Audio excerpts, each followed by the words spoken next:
Pregame rally. They envy me. Ain't make it to the NBA, but I'm MVP. For that I give my glory to G.O.D. Like the brand that Louviere. I rep. Yeah, he's the reason that I reign supreme. He is the reason I kill it. Flaming these tracks how I cook on a skillet. Let's go. He is the reason I hit my shots. Taking fire to every building. Taking fire from every villain. It villainize me, they were talking, but I ain't gon' listen, cause I'm the main part of this show. I am the one that they watching. Announcer and player to follow. And you can bet that they all be following me. If I wear the shoes that Good afternoon, ladies and gentlemen. My name is Rolan Phelps. And I'm Trey, Louviere. And you're tuned in to episode 6 of Pregame Rally, where today we're shifting season focus to the winter sports, primarily basketball. That's right. With cold climates come cold players, and there are many to watch this season. The 9th-ranked Hardin Jefferson Lady Hawks come up with a slew of great players, including top 5 ranked Kendall Sneed. Well, she has been and continues to be an essential asset for a state contending team. State contending is a bold claim. And it's a factual one. Hardin Jefferson has seen recent deep playoff runs during and after the Ashlyn Jackson era that attest to the successful coaching style and the skillful players. This may be a bit forward-looking, but how do you feel they will contend to powerhouses such as La Vega or Glen Rose? Well, in the past, La Vega has posed a threat, such as last year's loss in the playoffs.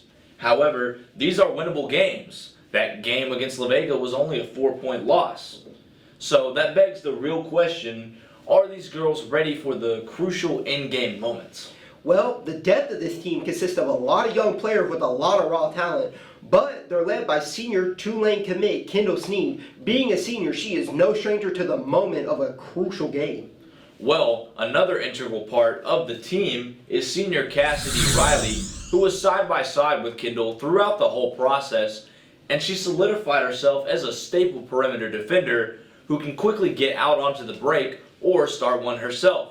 This team has the veteran leadership it needs to accompany the bright-eyed rookies. So the question isn't if they'll win in the playoffs, it's by how much. I guess we're going to have to see. So far, the team is keeping up a positive record despite playing solid 6A and 5A teams to accompany the regular matchup, most notably their North Crowley matchup. It was their biggest loss. However, that's not what I want to highlight. What stood out for me was the previous loss of North Crowley's to, you guessed it, La Vega. Well, it is one game. One game that could have a multitude of reasons for the large margin. True, we're going to find out the type of grit and determination this team has as we move down the season and face bigger challenges. This is certainly the team to watch, though. The Hawks fans need to make sure they catch a game.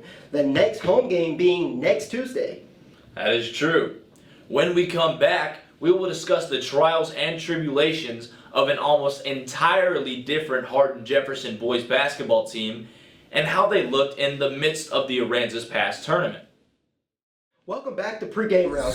Now let's discuss this team. I heard you make the comment that they are almost an entirely different team. But I want to ask why. They have a bunch of returning players and a couple starters.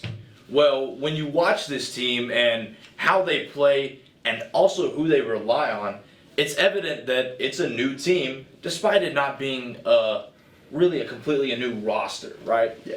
So in recent years, the team ball they played was great, but I felt like there was always a clear front runner for a fallback guy. Yeah. You know, in recent years, it's been R.J. Sears or Isaiah Melvo who was that fallback guy, and there was always a star player.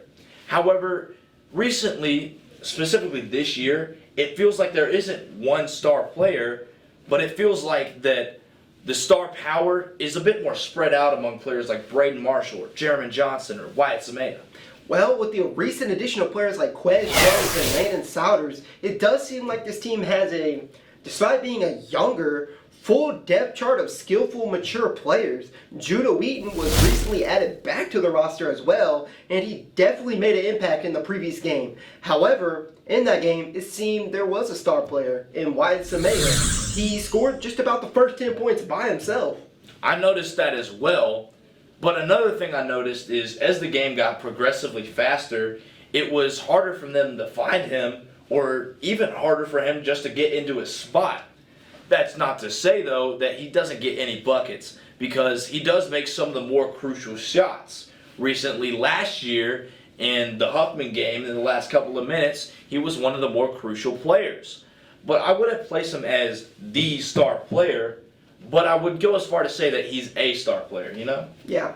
Team-wise, though, the Hawks are playing well as they consist of a lot of players that have played for multiple years together and have been just as tight off the court as they are on it.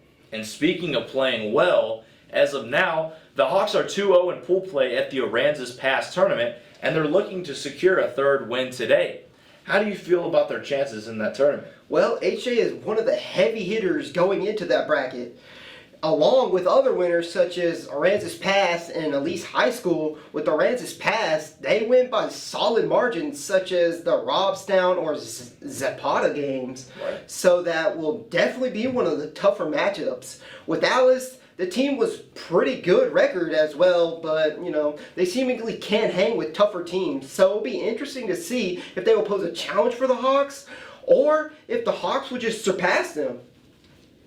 Well, that's all the time we have for today, but make sure to follow for more, and we will see you on the next episode of Pregame Rally.